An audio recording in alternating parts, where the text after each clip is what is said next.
கண்ணு தெரியாத ஒரு அம்மா அவங்க பொண்ணுக்காக வெயிட் பண்ணிட்டு இருக்காங்க.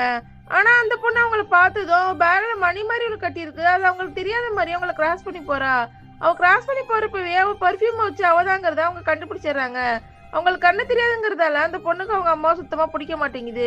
வீட்டுக்கு வந்தது அவங்க அம்மா இதை பத்தி கேட்க ஆரம்பிக்கிறாங்க. அது அப்படியே சண்டையா மாறிடுது. அந்த சமயத்துல அந்த பொண்ணோட போன் ரிங் ஆகுது. போன் எங்க இருந்து வந்துச்சுன்னு சொல்லி இந்த போனை பிடிங்கி உடைச்சிடுறாங்க. அந்த பொண்ணு கடுப்பாகி போய் அவங்களுக்கு பிடிச்ச ஒரு கேசட் இருக்கும், அதுல இருக்க ரீல் எல்லாம் பிச்சு போட்டுடுறா. அதுக்கப்புறம் சண்டை இன்னும் அதிகமாகுது. அந்த பொண்ணு அவங்க அம்மா மேல கோவப்பட்டுட்டு வீட்டை விட்டு வெளியே போயிடுறா. நைட்டு ஃபுல்லா அந்த பொண்ணுக்காக அந்த பொண்ணோட அப்பா அம்மா வெயிட் பண்றாங்க. காலைல ஆகி அந்த பொண்ணு வராதால ஸ்கூலுக்கு கால் பண்ணி கேக்குறாங்க. அவங்களும் வரலன்னு சொல்றாங்க. அதுக்கப்புறம் ரேடியோல ஒரு நியூஸ் வரதை கேக்குறாங்க. பொண்ணு இறந்திருக்கிறதா நியூஸ் வருது. உடனே இவங்க போலீஸ் ஸ்டேஷன்ல போய் கம்ப்ளைண்ட் பண்ணி அது அவங்க பொண்ணுன்னு செக் பண்றாங்க. ஆனா அது அவங்க பொண்ணு இல்ல. ஆனாலும் அவங்க பொண்ணு இன்னும் கிடைக்கலங்கிறதால அவங்க டெய்லி தேடிட்டு தான் இருக்காங்க. நேரத்துல அந்த பொண்ணு அவ பாய் ஃப்ரெண்ட் கூட சேர்ந்து ஜாலியா சுத்திட்டு இருப்பா. அடுத்த நாள் நைட்டு வீட்டுக்கு வந்து பாப்பா, அங்க அவங்க அப்பா அம்மா இருக்க மாட்டாங்க. அவ பிச்சை போட்ட கேசட் அங்க இருக்கும். அவளுக்கு உடனே குற்ற உணர்ச்சி ஆயிடுது. அதை பிக்ஸ் பண்றா.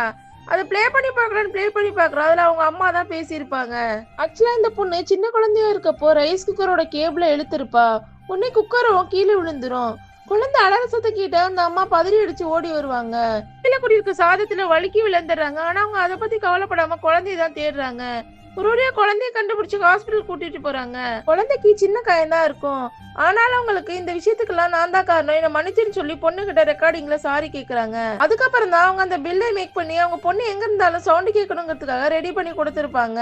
கேட்டதும் அவங்க பொண்ணுக்கு மனசு கஷ்டமாயி தான் பண்ண தப்பு புரிய ஆரம்பிச்சிடுது.